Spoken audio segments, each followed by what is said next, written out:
My lifelong friend emailed me a list of complaints, and when I explained every single one of them, she dumped me. My friend, I'll call her Amanda, and I were friends since first grade. I'm 37F and she is also 37F. We were best friends in high school, and remained extremely close thereafter. She was a bridesmaid in my wedding, and I'd do anything for her and have. I've been there for her through anything she ever went through, however I realistically could be. Over time, she started calling less, and I'd send her quick texts just telling her I loved her and hope she's doing well, and to call when she could. She'd text me back days later, saying she loved me too, and she's just been busy. Fine. Then one day, out of the blue, I get an email, yes, an email, from her, listing off all of these complaints she had, and saying she was demanding explanations. First, she brought up her boyfriend killed himself in 2011. She didn't tell me when it happened, as she was distraught, and her family went down that same day to be with her. I had a gut feeling something was wrong, and I called her, and asked if everything was okay. That's when she broke down crying and told me what had happened. From 900 miles away, I could tell something was wrong, even though we hadn't spoken in a few weeks. That's how close we were. Her family was with her, and I offered to fly down, but she said not to, that she was moving back up to our state and that she had her family's support. When she came home, I drove to our hometown to see her, supported her every step of the way through the grieving process, helped her clean out her storage so she wouldn't have to see his things, etc. Over the years, whenever she had a triggering event about it, I immediately invited her to my house, or went to hers, to comfort her. In her email, she said I should have flown down to Colorado to be there for her, years after the fact, and after I had offered, and she said no. Second, she was mad that when her dog died, whom she shared with her deceased boyfriend,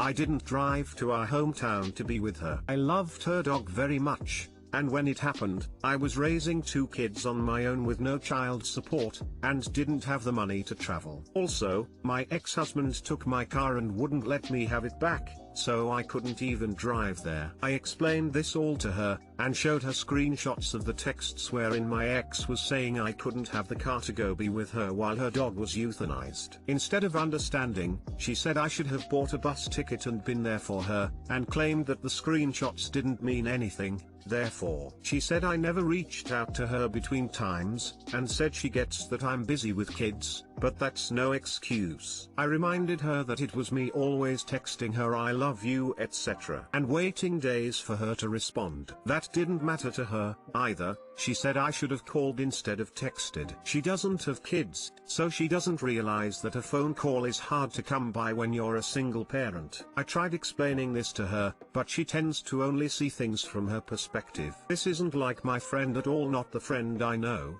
Anyway, whatever she said, her whole family stopped talking to me, as well. Her mom, mother-in-law, father-in-law, other friends we shared, etc. all took me off their social media and or wouldn't any longer respond to my texts. Since this all went down about 2 years ago, it's been bothering me so much. I don't feel I was in the wrong, but maybe I was. I did everything I thought I should do, and have always been there for her however I can. I texted her on her birthday both years since this happened, and all she said was, "Thanks." It's really bothering me, and hurts a lot. I want to contact her and let her know how much this hurt, but I don't know if it matters at this point. Part of me just wants to send her an email, as she did to me, and tell her how ridiculous she's being. Last time I tried to explain myself, she was crass and rude, wouldn't hear a thing I had to say, and was stubbornly refusing all evidence to show her I had actually been there for her. Should I send her a message? What would you do? Too long didn't read. Lifelong friend of about 30 years dumped me over perceived wrongs from me, and when I explained the reality of things to her, she threw a fit and cut me off and turned others against me. It sounds like you had problems of your own over the last few years. You were close, Did she support you and go out of her way to be there for you? Or did she expect it all to be about her? A true friend would understand that you had reasons and stresses and therefore you couldn't be physically with her. Or if you were sad and angry rather than fun for a while. Even if both of you were struggling, you could have come together in that pain rather than her feeling slighted that you had your own stuff and couldn't rush to her side. It is so hurtful and rude that she threw this new story over your friendship. But ultimately she's saying she isn't willing to be your friend unless you put her above everything else in your life. And that's not a reasonable ask! Exclamation mark. Don't reach out to her. Stop wishing her happy birthday. Try to let her go and heal. You get to keep your memories of the friendship and you don't have to accept her version of events. You were the best friend you could be and that is enough. Then one day, out of the blue, I get an email, yes, an email, from her, listing off all of these complaints she had, and saying she was demanding explanations. I've seen this before. I suspect she's come into contact with some wacky self-help program or an extremely irresponsible, unqualified therapist. Possibly even some kind of meme therapy or something like that online. I doubt very highly that this was her idea ultimately. Your lifelong friend cared more about herself and her perceived slights than you or your relationship. You put more time and energy and emotion into your friendship than her, and then she unloaded all this unwarranted baggage on you as if it was your fault that she didn't accept the help you'd offered and didn't speak up about anything else she needed. You sound like you were a great friend and she was a poor one. You wouldn't want to reconnect with someone like that.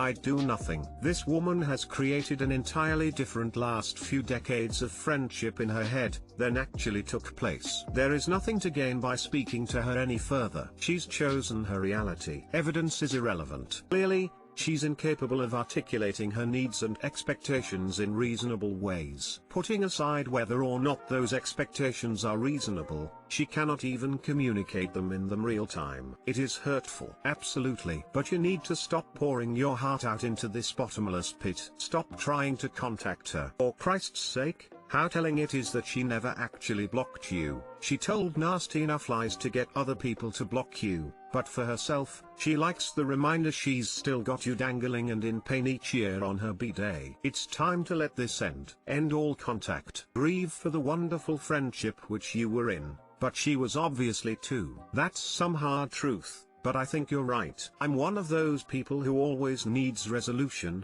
but I think resolution has already come. I'm just too hurt to realize it. But I need to start working on that, and delete her number, and move on. Frown. Should I, 25M, tell my mom how much I was traumatized by her fucked up relationship with my dad growing up? This is a really long and heartbreaking story, but I'll try to sum it up as best as I can. Growing up, my parents would have bitter fights that would verge on violence, from my dad, on a regular basis. They would argue in the middle of the house where voices boomed so you couldn't ignore it. My dad would get drunk, punch holes in walls, storm out of the house in a fit of rage and get in his truck and disappear for hours without his cell phone, be verbally abusive while my mom would break down into tears every time. I remember specifically traumatic shit like waking up to arguing before school and peering over the balcony looking at my dad holding a coffee table over mom who was on the floor doing crutches like he was about to smash it on her until I, 10 years/0 at the time, screamed and he dropped it. Another time I called my friend, around 10 to 11, from school sobbing because I didn't know what to do about my dad who was getting violent, and my dad took the phone out of my hand, ended the call and wouldn't give it back.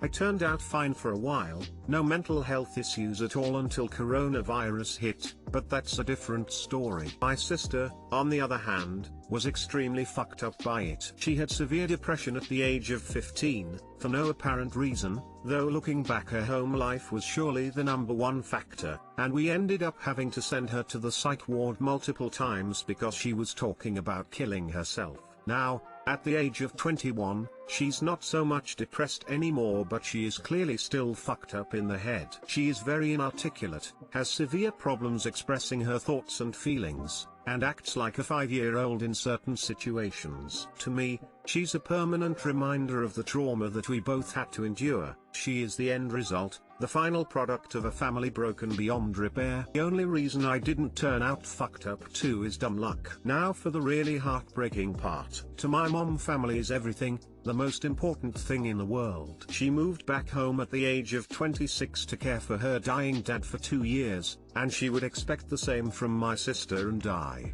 She constantly tells me whenever I come back home, I moved out for college and haven't moved back, only short visits during the holidays, that family is everything, that it's the only thing that matters at the end of the day. She goes on about how all she wants is a Leave It to Beaver, Hallmark Channel style big happy family. That's why she insists that dad and my sister and I all go through the motions of holiday family gatherings, even though my dad hates every minute of it and lets everyone know how much he hates it indirectly by slamming everything and drinking. Basically, going home for me triggers this trauma and I fucking hate it. If my childhood home burned down tomorrow, I wouldn't give a shit. My family is a curse and every time I go back I'm reminded of the trauma. So now for the question I'm asking you all. Every time I come home, it's always the same. Mom and dad eventually start arguing in the middle of the house, and I'm stuck reliving my childhood trauma over and over again, every single time I come back to visit. Guilt is the only thing that makes me come back for the holidays, because my mom would be utterly devastated if I refused. My mom is torn apart by the fact that I'm leaving the country next week for an indeterminate amount of time, so I expect nothing but sorrow and gut-wrenching conversations in that hellish cursed house that was my childhood home. My question is, should I tell her how I really feel? Should I explain to her why I want to leave home and never come back? Part of me worries that she'll kill herself.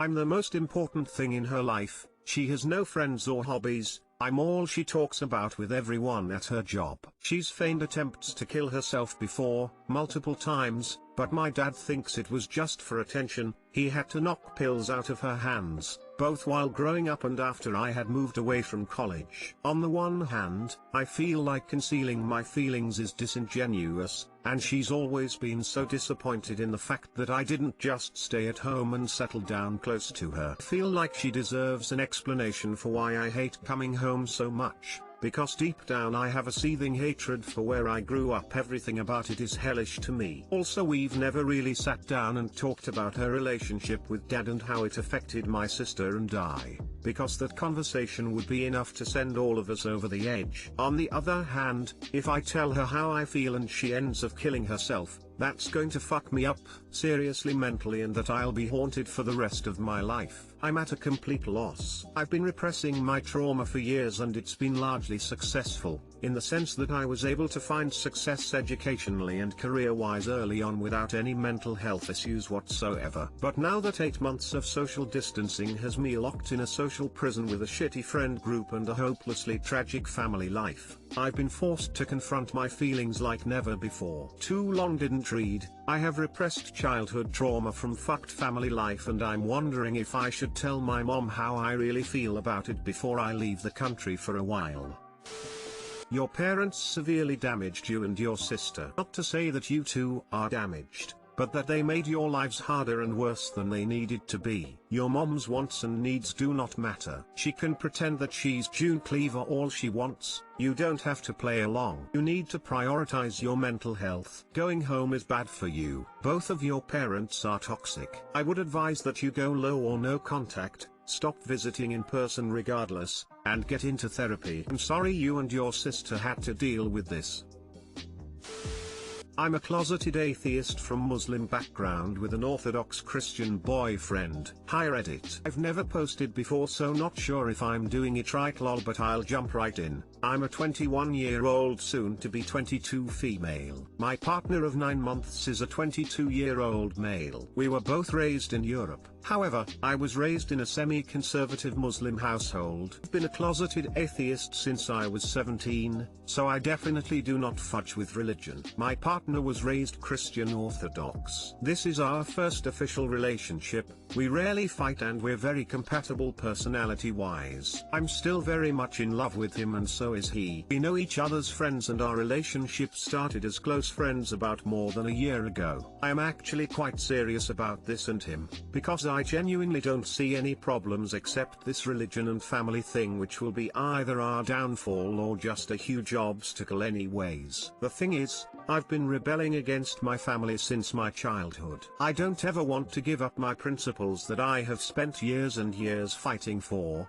and I'm still nowhere near fully emancipated or liberated, but I'm working on it. He has similar issues with regards to autonomy, but he still believes in God and in his religion, which is fine. It doesn't hinder us at the moment. But he said he wants to pick it up again eventually, and would like his wife or partner to stand by him when he does. For example, do communion together, etc. We also know both of our families wouldn't support us, but I've stated already that I don't mind going against my family. I will fight for a relationship I'm serious about, and this is one. His situation is different as he grew up with just his conservative mother, which makes his position so much more difficult. The topic came up again today and I shut myself off from him, cried a bit, and told him to leave for work. At this point it feels like we are procrastinating things, and I don't want to waste my time and energy on a relationship if the other wouldn't fight for me the same way I would. Growing up I always thought my family and my side was going to be the problem, but I've made progress with my mother, and weirdly enough I have more faith in my side instead of his/him. Also because I don't trust religious men in the sense that many have a youthful phase of drinking, smoking and having sex and become pious men later in life. I've seen it too many times. I don't know if I'm fooling myself right now by willingly putting myself in a similar position. He obviously knew I was atheist since the beginning, so I'm not sure what to do and what advice I am looking for. Are we ignoring the eventual downfall of our relationship because we love one another too much at the moment? Then again, interfaith marriage is always hard, but millions before us have done it. This relationship has been so extremely good for me. I love him and I've been able to reflect on my past a lot. We are a healthy couple and have the blessing of all of our friends. I also know it's early, I guess, but if we keep ignoring it I know we'll be together for a long time. So do we end it after 2/3 years, or as early as possible, or do we go on and see what happens in the future? Please let me know if any of you have been in similar situations. Too long didn't read. I'm a closeted atheist from a Muslim background who is willing to fight for my Christian Orthodox partner, but he wants to pick up his religion later in life and we don't know how I would fit into that. Update: I went over to my BF's house today to talk. It was sad and serious, but we did make the decision to recommit to this relationship. It feels long-term for us. We are in a very steady and loving relationship, and we cleared up some expectations and fears we have for our futures. It would also be too devastating for us to break up at the moment because of this uncertain future. We made the promise to understand and support each other and to keep going. It's not going to be easy, but we are actively choosing to continue this right now. Thanks everyone for your thoughts and well wishes. I appreciate it so much. Love, heart, heart, heart.